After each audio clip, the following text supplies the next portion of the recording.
about you, but I'm not exactly comfortable thinking about my own death.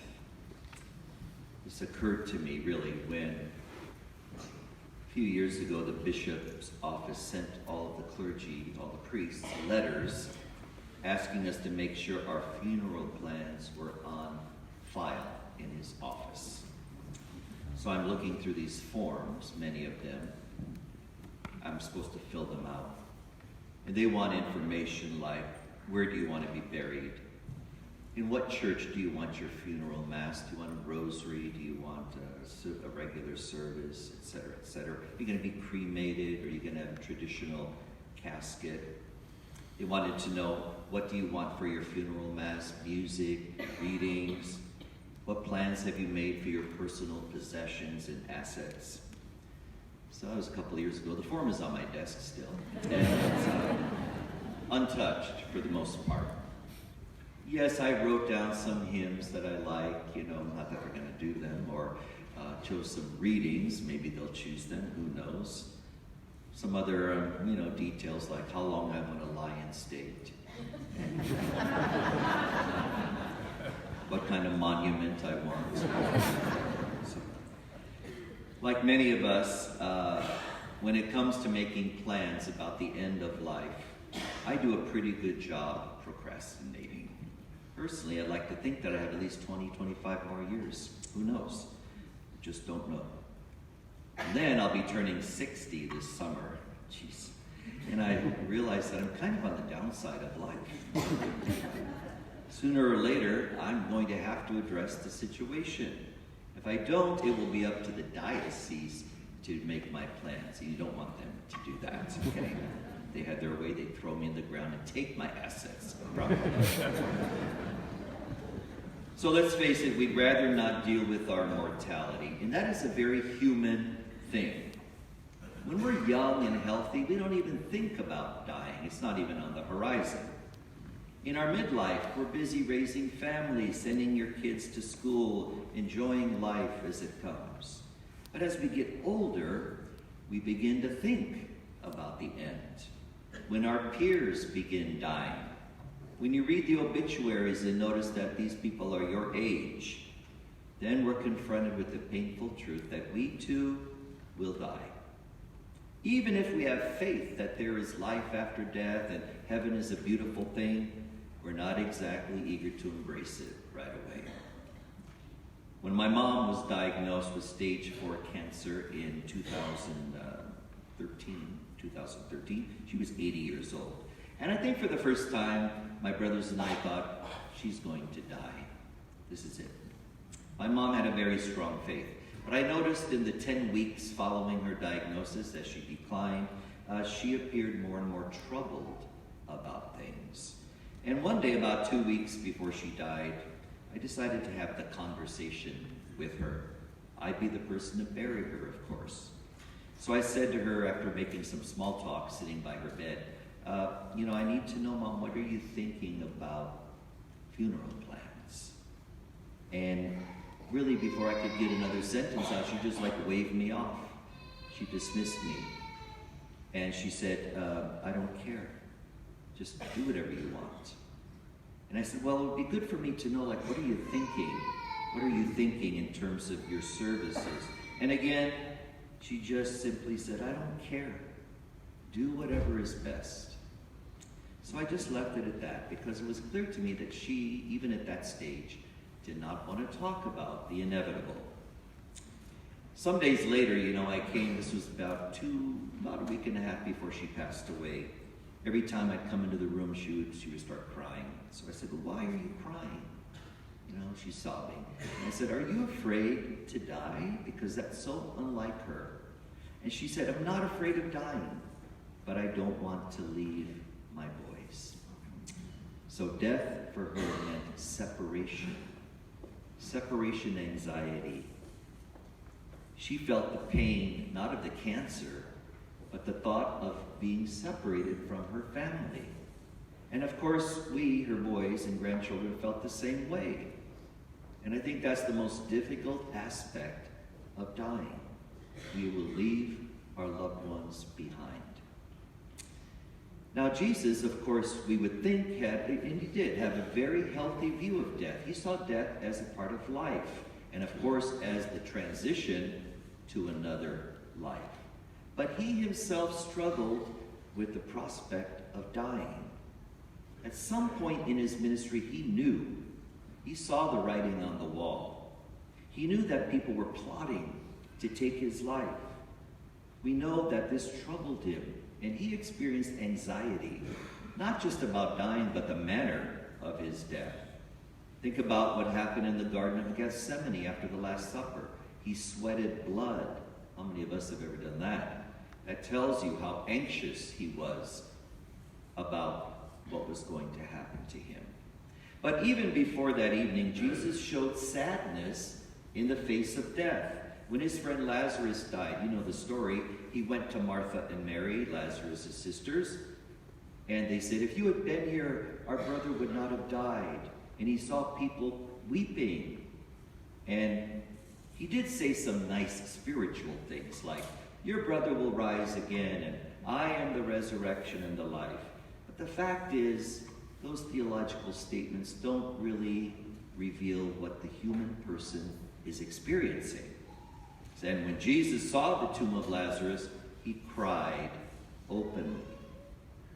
They weren't fake tears to show that he was human. He was deeply moved by the death of his friend. So, the gospel tells us he was troubled in spirit, profound pain, losing a loved one.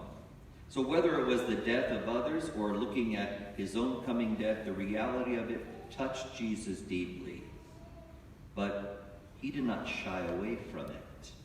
He went through those emotions, and then he embraced what was to happen. On 3 different occasions in the Gospels, Jesus predicts his death. But notice that in these predictions, he never simply ends on a down note, saying like, I'm going to die, or they're going to kill me. No, he said the Son of Man must be rejected, tortured, killed, and raised on the 3rd day. He never predicted his death without mentioning the resurrection, because the two go hand in hand. Jesus understood that death was not the final chapter of our existence, but another phase or transition to a new life. Yes, death causes pain in being separated from others, but the separation and the pain is temporary. We believe that when we die, life is changed, not ended. Those words come from our funeral liturgy. And when our bodies lie in death, a new life continues in spirit. Yes, we will lose consciousness in this life, but our consciousness lives on in the afterlife. We don't know what it'll be like, but we believe that our personalities, our love, our self-knowing, our recognition of others will continue after death. So with faith in this continuity of life after death, we should be lessened in our anxiety. In other words, we should experience some peace of mind and heart and do away with any kind of fear we have about what is to come. Another thing that Jesus was able to do is to see that death was a necessary part of life, necessary to inherit something better. He uses a metaphor, just as the grain of wheat must fall to the earth and die. Unless it falls to the earth and dies, it's just a grain of wheat, has not reached its fullness. But if it dies, he said, it produces much fruit. So death is a necessary part of us growing up and maturing. Only by dying can we rise to something new. We see this in the natural world all the time. The seed must die in order to reach its full potential as a plant or a tree or some kind of harvest. In the form of a seed, it can't do very much. But once the seed is planted in the earth, it breaks down, decays, and comes to life in another way. Think about the winter leading to the spring. So too, death leads to resurrection. Isn't it ironic that the word Lent actually comes from a word that means springtime, when everything is coming to life again? So Lent itself is a time of dying and rising. Lent involves dying to self, a surrender of the things that are important to us so that we can inherit another life. When we practice things like self-denial and abstinence and fasting, even works of charity, those are designed to help let go of the things that we hold dear to ourselves, so as to strengthen the spirit, which will have to move on someday. You know, in the early church, catechumens, those who were joining Christianity, they had to let go of their former ways of life in order to undergo instruction in the faith and be baptized. Baptism signaled a transition, death to life. A person was immersed naked in a pool of water, symbolizing drowning, dying, no more breathing.